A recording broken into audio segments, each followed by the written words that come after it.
জুলকিফিল আলাইহিসসালাম উনি বনি ইসরায়েলের একজন নবী ছিলেন। কোনো ঐতিহাসিকগণ উল্লেখ করে থাকেন যে তিনি সাইয়্যিদুনা আইয়ুব আলাইহিসসালামের সন্তান ছিলেন, যেমনটি আল বিদায়া ওয়ান নেহায়া গ্রন্থে উল্লেখ হয়েছে।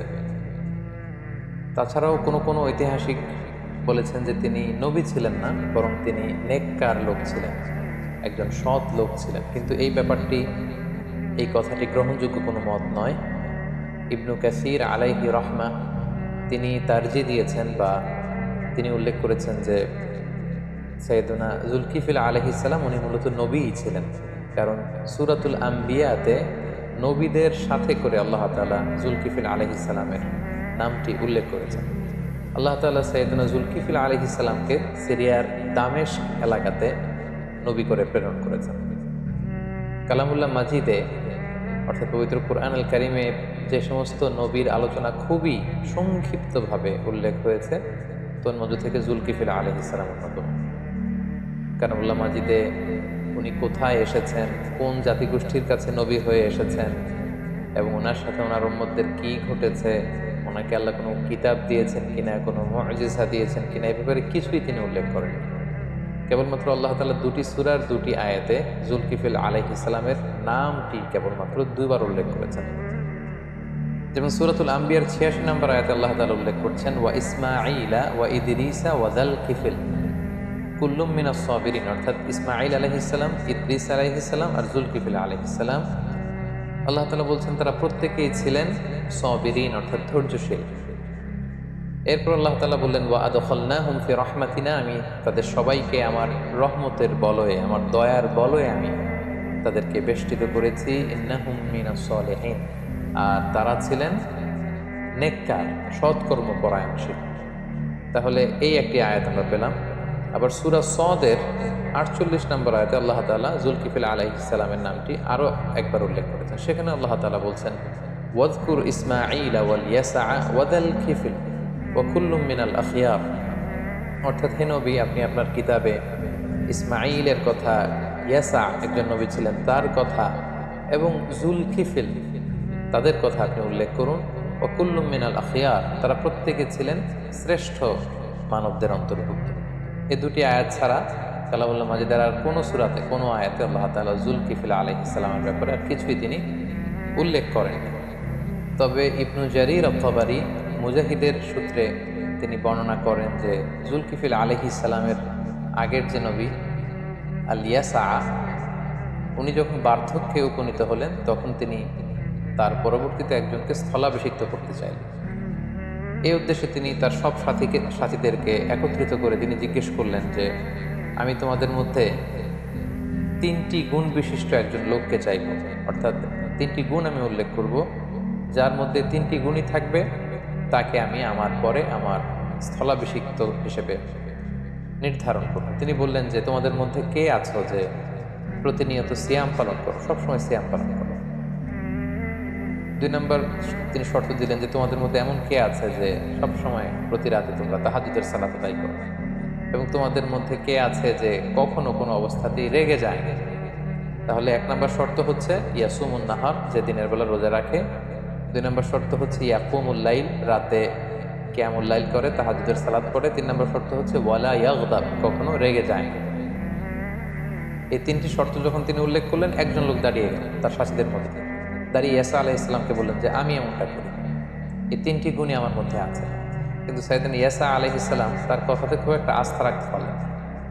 তার পরের দিন সমাবেশে ইয়াসা আলাইহিসসালাম একই কথা বললেন তার সাথীদেরকে যে, এই 3টি গুণ তোমাদের মধ্যে থেকে যার মধ্যে থাকবে, আমার পরে সেই হবে আমার স্থলাভিষিক্ত দাওয়াতি কাজে।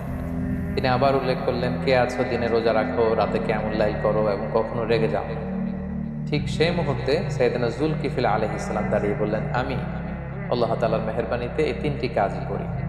এবং আল ইয়াসা আলাইহিসসালাম তার এই কথাতে তিনি আশ্বস্ত হলেন, তিনি মুগ্ধ হলেন, এবং তিনি ঘোষণা দিলেন যে, আমার পরে এই উম্মতের মাঝে দাওয়াতি কাজের জন্য আমি জুলকিফিল, কিফিল শব্দের অর্থ হচ্ছে দায়িত্ব, রেসপন্সিবিলিটি, লায়াবিলিটি, অর্থাৎ আমার পরে এই উম্মার লায়াবিলিটি বা দায়িত্বের জন্য আমি জুলকিফিল, অর্থাৎ তার নামের অর্থই হচ্ছে জুলকিফিল, মানে হচ্ছে দায়িত্বশীল, দায়িত্বশীল হিসেবে তোমাকে নির্ধারণ করলাম। এবং পরবর্তীতে আল্লাহ তাআলা সাইয়েদনা যুলকিফল আলাইহিস সালামকে নবুয়ত দানে তিনি ধন্য করলেন, তাকে নবী হিসেবে আল্লাহ তাআলা মনোনীত করলেন। এই ঘটনাটি তাফসিরে কুরতুবিতে এবং তাফসিরে ইবনে কাসিরে উল্লেখ রয়েছে।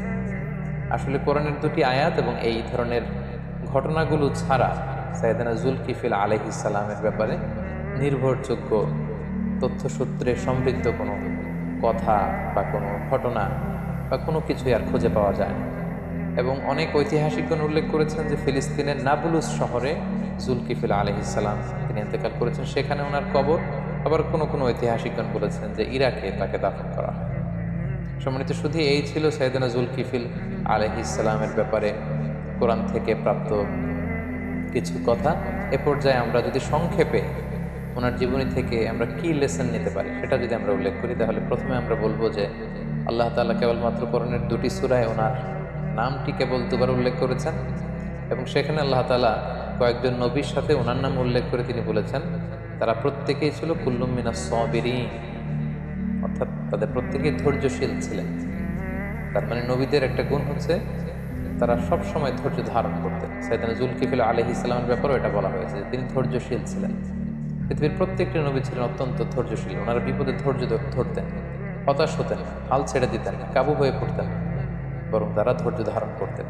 এবং কালামুল্লাহ মাজিদের বিভিন্ন সূরাতে আল্লাহ তাআলা আল্লাহ রাসূল সাল্লাল্লাহু আলাইহি সাল্লামকে ধৈর্য ধারণের নির্দেশনা দিয়েছেন। তিনি বলেছেন ওয়াসবির আলা মা ইয়াকুলুন, হে নবী মক্কার কুরাইশরা আপনার ব্যাপারে যে সমস্ত মিথ্যা প্রপাগান্ডা ছড়াচ্ছে, যাই বলুক না কেন আপনি বিচলিত হবেন না নবী, আপনি ধৈর্য ধারণ করুন। ওয়াসবির আলা মা ইয়াকুলুন, ওরা যাই বলুক আপনি কিন্তু ধৈর্য হারা হবেন না, ধৈর্য ধারণ করুন। তাহলে সাইয়েদনা যুলকিফল আলাইহিস সালামের জীবনী থেকে প্রথম শিক্ষাটা পেলাম যে নবীরা হচ্ছে ধৈর্যশীল। সো আমাদেরকেও বিপদে ধৈর্য ধারণ করার অভ্যাসটা গড়ে তুলতে হবে। 2 নম্বর যেই গুণাবলী আমরা ওনার জীবনী থেকে পাই সেটা হচ্ছে আল্লাহ তাআলা বলেছেন যে কুল্লুম মিনাস সালিহিন, তারা প্রত্যেকেই ছিলেন সৎ কর্ম সম্পাদনকারী। পৃথিবীর প্রত্যেকটা নবী কিন্তু ছিলেন সালিহিন, সৎ কর্মপরায়ণ ব্যক্তিত্ব ছিলেন তারা। এবং আল্লাহ তাআলা যত জায়গায় মুমিনদেরকে জান্নাত দান করবেন আল্লাহ তাআলা বলেছেন যে তারা জান্নাত পাবে ওয়াল্লাযিনা আমানু ওয়া আমিলুস সলিহাত।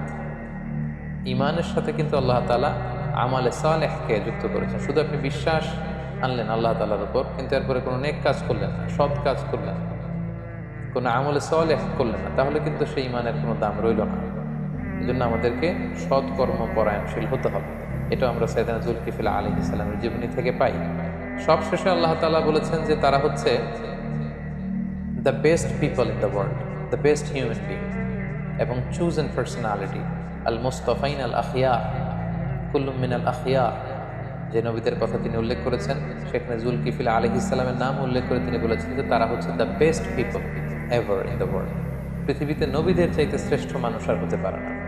এবং তারা হচ্ছেন চুজেন বাই আল্লাহ, আল্লাহ তাআলার বাণী গোটা বিশ্বে ছড়িয়ে দেবার জন্য বাণী বাহকের দায়িত্ব নিয়ে তারা পৃথিবীতে এসেছেন। এবং ওনার নামই হচ্ছে দায়িত্বশীল।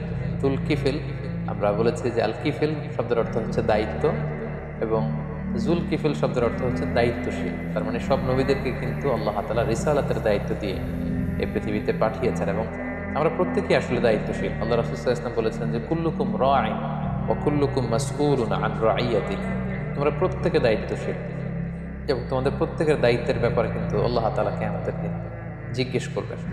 তার মানে সর্বশেষ যে শিক্ষাটা আমরা পেলাম সেটা হচ্ছে নবীরা হচ্ছেন চুজেন, মনোনীত এবং সিলেক্ট করেন সরাসরি আল্লাহ তাআলা, এবং তারা হচ্ছেন the best people, the model. আমরা যদি পৃথিবীতে কাউকে আমাদের মডেল বানাতে চাই, যদি আমরা আমাদের আদর্শ কাউকে বানাতে চাই, অনুকরণীয় ব্যক্তিত্ব হিসেবে কিন্তু আল্লাহ তাআলা নবীদেরকে আমাদের সামনে উপস্থাপন করেছেন। তাই আমরা যেন নবীদের দেখানো পথে চলে আমরা আমাদের জীবনকে, দুনিয়াকে এবং আখিরাতকে যেন সমৃদ্ধ করতে পারি। আল্লাহ তাআলা আমাদের সবাইকে কথাগুলো বুঝার ও আমল করবার তৌফিক দান করুক। হাযা মা ইনদি ওয়াল ইলমু ইনদাল্লাহ আলাইহি তাওয়াক্কালতু ওয়া ইলাইহি উনীব। আসসালামু আলাইকুম ওয়া রাহমাতুল্লাহি